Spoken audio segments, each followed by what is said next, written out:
दोस्तों, कुंभ के मेले में एक नकाबपोश महिला जो नकाब लगाए हुए थी, बुर्का पहने हुए थी और उसके बाद वो अपनी दुकान वहाँ पर चला रही होती है। तभी वहाँ पर अचानक से 4 साधु संत आते हैं और वो दान दक्षिणा देने की बात करने लगते हैं। तभी वो महिला अपने पास से कुछ पैसों को निकालती है, जो पैसों की एक गड्डी होती है, वो निकालती है और उसमें से 50 का नोट निकाल कर के उन साधु संतों को देती है। जब साधु संत वो 50 का नोट पाते हैं, तो वो उस महिला से और भी ज़्यादा पैसा देने की जो है डिमांड करते हैं, आग्रह करते हैं। लेकिन वो महिला जो होती है, वो कहती है कि बाबा आप जो है यही पैसे रख लीजिए, क्योंकि बाकी के जो पैसे हैं, वो पैसे हमने सामान लाने के लिए रखे हुए हैं। लेकिन दोस्तों तभी वो जो साधु संत जो 4 लोग होते हैं, उसमें से एक लोग जो है उस महिला का हाथ पकड़ता है और दूसरा जो साधु होता है, वो उस महिला का मुँह तेज़ी से दबा लेता है और बाकी के 2 जो उसके साथ में होते हैं, वो उनके पैसे छीन करके वहाँ से जाने लगते हैं। दोस्तों हालाँकि इस जो है घटना से वो महिला जो है बहुत ज़्यादा परेशान हो जाती है और सोच में पड़ जाती है कि ये लोग जो है साधु संत नहीं है बल्कि उनके भेष में कोई और है। दोस्तों आखिरकार वो साधु संत जो साधु का भेष धारण करके वहाँ पर पैसा छीन करके चले गए थे, आखिर वो कौन थे? और वो बुर्का पहने हुए महिला वो कौन थी? और वो वहाँ पर क्या कर रही थी? दोस्तों इस पूरी कहानी को समझने के लिए आप हमारे साथ अंत तक बने रहिएगा। आदाब, नमस्कार, मैं शादाब खान। अगर आप हमारे चैनल पर नए हैं, तो हमारे चैनल को सब्सक्राइब कर लीजिएगा और कहानी को लाइक कीजिएगा, ताकि हमारा हौसला बना रहे। दोस्तों चलते हैं सीधे कहानी की तरफ। दोस्तों ये कहानी है बिहार की। दोस्तों ये बिहार में जो है एक पति-पत्नी रहा करते थे। पति का नाम रमेश होता है और पत्नी का नाम निर्मला होता है। ये रमेश जो होता है, ये बिहार में अपना एक ढाबा अच्छी तरीके से चला रहा था और उसमें जो है खाना-पीना यानी कि भोजन बनाता था, उसको बेचता था। उससे उसकी अच्छी खासी आमदनी हो जाया करती थी। तो जब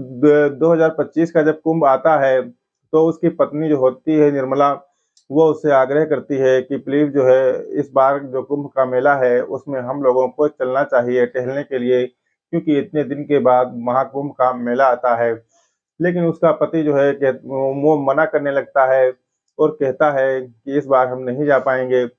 लेकिन उसकी पत्नी जो है लगातार ज़िद करती है और ज़िद करने के बाद उसका पति भी जाने के लिए हाँ कर देता है और वो जो है सोचता है कि जब हम जा ही रहे हैं,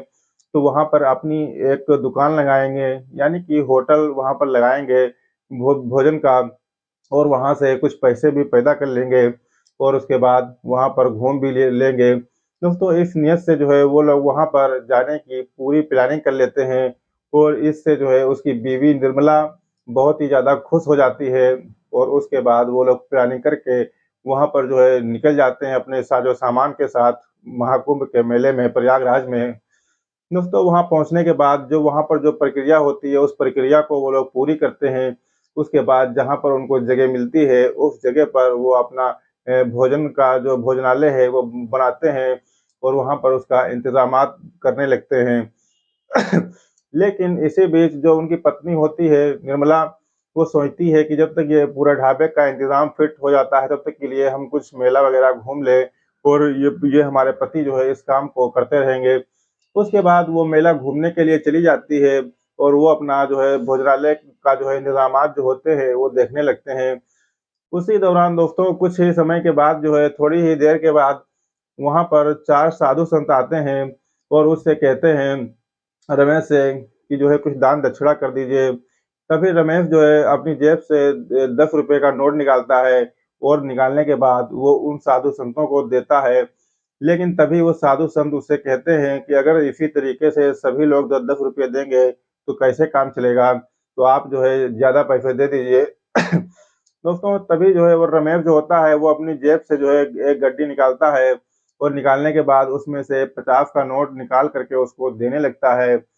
लेकिन वो साधु संत जैसे ही उसके हाथ में नोटों की एक गड्डी को देखते हैं, देखने के बाद वो लोग जो है अपने काम पर लग जाते हैं। उसमें का एक साधु उसका हाथ पकड़ लेता है और जकड़ देता है और बाकी एक जो साधु होता है वो उसका मुँह बंद कर देता है और बाकी के 2 लोग जो होते हैं, वो पैसा छीन करके वो सभी लोग वहाँ से जाने लगते हैं। दोस्तों वो लोग तो पैसा छीन करके चले जाते हैं, लेकिन रमेश जो होता है, वो सोच में पड़ जाता है कि ये लोग साधु-संत बिल्कुल नहीं हो सकते हैं, क्योंकि कोई भी साधु महात्मा होगा तो वो इस तरीके से जो है दान-दक्षिणा के रूप में पैसा छीन करके लुटेरा बन करके नहीं आएगा। वो तो इस बात को पूरी तरीके से समझ चुका था, लेकिन उसने अपना होटल चलाने के लिए जितने भी पैसे का इंतज़ाम करके वो लाया था, सारे के सारे पैसे उसके छीन लिए जाते हैं। छीनने के बाद वो पैसे वो बहुत ही ज़्यादा मायूस हो जाता है, परेशान हो जाता है और अपने भोजनालय पर बैठा हुआ बहुत ही गमगीन माहौल में बैठा होता है। तभी दोस्तों उसकी जो पत्नी होती है निर्मला, वो टहल-टुहल करके जब वो वापस आती है अपने भोजनालय पर और अपने पति को बहुत ही उदास अवस्था में देखती है। उसके बाद उससे वो बातचीत करती है और कहती है कि तुम उदास क्यों हो? उसके बाद वो पूरी बात बताता है कि किस तरीके से 4 साधु संतों ने उसके पूरे पैसों को चूना लगा दिया और वहाँ से वो पैसे छीन करके वो लोग ले करके चले गए। अब उसके बाद वो दोनों लोग बहुत ज़्यादा गमगीन हो जाते हैं, उनकी आँखों में आँसू आ जाते हैं, उसके बाद वो लोग बहुत परेशान हो जाते हैं। परेशानी की हालत में उन दोनों के दिमाग में एक सुझाव आता है कि क्यों ना जो है पुलिस से कोई हेल्प ली जाए और उसके बाद वो लोग अपने आप में एक हिम्मत लेकर के आते हैं और उसके बाद जाते हैं दोनों लोग पुलिस के पास, जो रोड के किनारे जो पुलिस खड़ी होती है, उसके पास जाते हैं और जाने के बाद उससे जो है अपनी पूरी की पूरी बात बताते हैं और कहते हैं कि किस तरीके से साधु संत हमारी दुकान पर आए थे और उन लोगों ने किस तरीके से हमसे पूरी की पूरी गड्डी जो पैसों की थी, जिससे हम अपना बिज़नेस करने वाले थे, काम करने वाले थे, जिससे कुछ पैसा कमा पाते, वो पूरी गड्डी किस तरीके से उन लोगों ने जो है आग्रह करके जो है दान दक्षिणा के रूप में मगे पूरी गड्डी जो है छीन करके लेकर के भाग गए हैं। उसके बाद जब पुलिस वाले इस बात को सुनते हैं, तो वो लोग इनसे कहते हैं दंपति से कहते हैं कि यहाँ पर इतने ज़्यादा साधु संत हैं, हम उन 4 लोगों को कैसे जो है ढूँढेंगे? दोस्तों इस बात का जो है उनका कहना होता है और उसके बाद उन लोगों को वहाँ से हटा दिया जाता है। उसके बाद वो लोग थोड़ा-सा आगे बढ़ते हैं और बहुत ज़्यादा मायूस हो जाते हैं कि आखिर हमारा सब कुछ तो हमारे हाथ से चला गया है और अब किस तरीके से हम अपना भोजनालय चलाएँगे और किस तरीके से अपना खाना खर्चा चलाएँगे। इस तरीके की उनके आगे दिक्कतें हो जाती हैं, उसके बाद तभी जो है वहाँ पर एक उच्च अधिकारी अपनी लाल बत्ती की गाड़ी में बैठ कर के आते हैं। तभी जो है वो लोग देखते हैं कि वो सभी जो पुलिस वाले वहाँ पर होते हैं अगल-बगल में, वो सभी उनको सैल्यूट करते हैं। वो समझ जाते हैं कि शायद कोई बड़ा अधिकारी यहाँ पर आया हुआ है। उसके बाद वो जा कर के अपनी पूरी समस्या बड़े अधिकारी को बताते हैं। वो अधिकारी जब इस बात को सुनते हैं, तो वो भी एक गरीब फैमिली से बिलॉन्ग करते थे। एक गरीबी से निकल कर के आए हुए थे, अब जो आईएएस ऑफ़िसर बने थे। तो वो इनकी जो है समस्याओं को इनकी आँखों से देख कर के समझ जाते हैं कि आखिर इनकी व्यथा क्या है। दोस्तों उसके बाद जो है वो अपनी जेब से कुछ पैसे निकाल कर के उसको देते हैं और कहते हैं कि आप अपने कारोबार को फिर से सुचारू रूप से जो है चालू कर लीजिए और इस तरीके की हरकतों से सावधान रहना, क्योंकि यहाँ पर इतने साधु संत हैं, कैसे उनको ढूँढना जो है मुमकिन होगा। दोस्तों और जो है किसी भी प्रकार की अगर तुम्हें कोई दिक्कत हो तो पुलिस से कन्फर्म कर लेना। दोस्तों तभी वो दंपति कहती है कि हमने पुलिस से ये बात कही थी, लेकिन उन्होंने कोई सुनवाई नहीं की। दोस्तों उसके बाद जो है वो उनको वहाँ से द रफ़ा-दफ़ा कर देते हैं और वो लोग हँसी-खुशी से जो है अपने काम को करने लगते हैं और सोचते हैं कि वाक़ई में कोई भगवान के रूप में आया और हमें पैसे दे कर के चला गया, जिससे कि हमारा काम सुचारू रूप से जो है चल रहा है और अपनी रोज़ी-रोटी वो लोग कमा रहे हैं।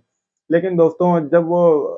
उच्च अधिकारी जब वो अपने घर पर शाम को पहुँचते हैं, तो वो बात उनके दिमाग से निकलने का नाम ही नहीं लेती है और वो सोचते हैं कि ज़रूर को हो सक ये भी हो सकता है कि उन पुलिस वालों की उन लोगों से मिली-भगत हो जो साधु के रूप में, महात्मा के रूप में वहाँ पर लोगों से ठगी कर रहे हैं, पैसा लूट रहे हैं। दोस्तों इसके बाद वो एक ऑपरेशन करना चाहते थे इस तरीके का कि जिसमें उन साधु संतों को जो साधु संत हैं, उनको पकड़ा जा सके, इस तरीके के जो गिरोह चलाते हैं। उसके बाद वो एक महिला कांस्टेबल को अपने पास बुलाते हैं और उससे पूरी की पूरी बात बताते हैं और कहते हैं कि तुम्हारी ज़रूरत है हमको कि एक ऑपरेशन करना है और उसी में तुम्हारी हमको ज़रूरत है। उसके बाद वो अपने उच्च अधिकारी की बात को मान जाती है और मानने के बाद जो है जैसा वो कहते हैं वैसा ही वो करती है।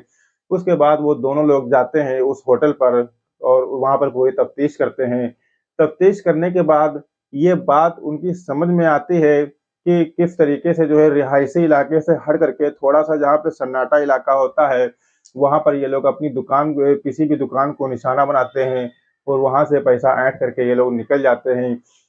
अब उच्च अधिकारी को जो है वहाँ पर एक ऐसी दुकान की तलाश थी, जो हल्का आउट एरिया में हो, जिस पर वो लोग जो है ऐसा अंजाम देने वाले हों ऐसे काम को। इस तरीके से जो है एक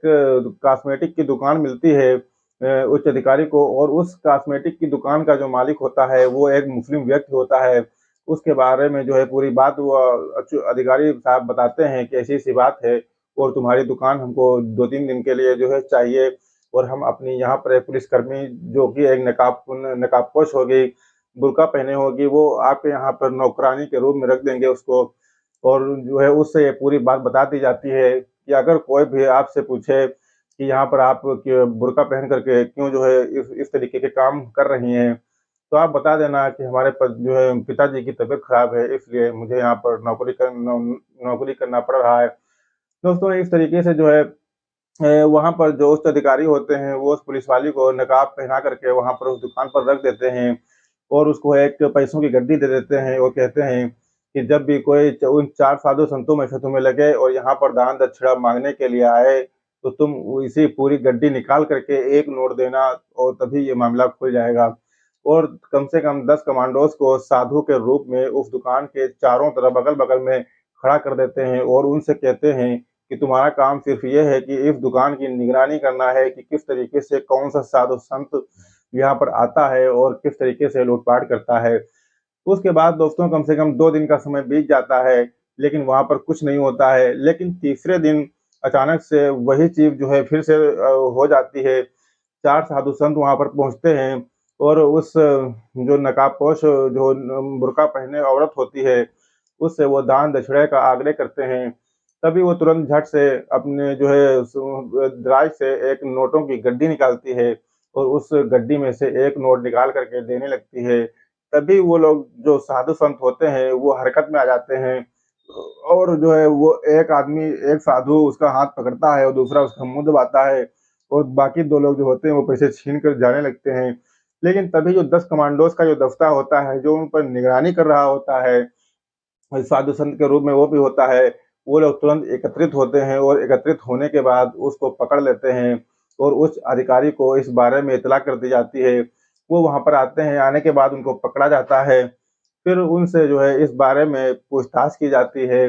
पूछताछ करने के बाद वो लोग कबूल करते हैं कि हमारा जो दस्ता है, हमारा जो गिरोह है वो 30 से 35 लोगों का है और हम लोग कोई साधु महंत नहीं हैं, बल्कि साधु के रूप में लुटेरे हैं और कुछ जो है खर्चे पानी के लिए यहाँ पर लूट-पाट करने के लिए आए हुए हैं।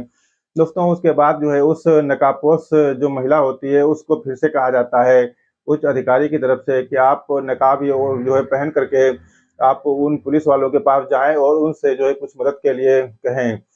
दोस्तों वो जब वहाँ पर जाती हैं तो पुलिस वाले पूरी तरीके से साफ-साफ इनकार कर देते हैं और कहते हैं कि इतने साधु महात्मा हैं यहाँ पर, हम आपकी इस तरीके से कोई भी मदद नहीं कर सकते हैं। उसके बाद वो अपनी नकाब को उतारती है, तभी मौके ही पर वहाँ पर उच्च अधिकारी पहुँच जाते हैं और पुलिस वाले के इस रवैये से बहुत ही ज़्यादा परेशान हो जाते हैं और उन लोगों को जो है चेतावनी देते हैं। चेतावनी देने के बाद जो ये ऑपरेशन था, इस ऑपरेशन के बारे में अगल-बगल की सभी पुलिस को जो है इस बारे में पता चल जाता है और उसके बाद वो लोग अलर्ट मोड में आ जाते हैं और इस तरीके की कोई भी घटना होती है, उस पर तुरंत जो है वो लोग पैनी नज़र रखते हैं। इस तरीके से वो 4 साधु संतों की मदद से जो है बाकी का जो पूरा गिरोह होता है वो पकड़ा जाता है और उसको जो है जेल में डाल दिया जाता है। और फिर उसके बाद जब इस बात का जो है उस दंपति को यानी कि रमेश और निर्मला को जब पता चलता है तो वो लोग बहुत ज़्यादा खुश हो जाते हैं और उनका पैसा भी उनको वापस मिल जाता है और बाकी की जो घटनाएँ और जो भविष्य में होने वाली थी, वो सारी की सारी घटनाएँ जो है रुक जाती हैं और ये उच्च अधिकारी साहब ने बहुत ही अच्छा कदम उठाया था, बहुत ही अच्छा ऑपरेशन किया था,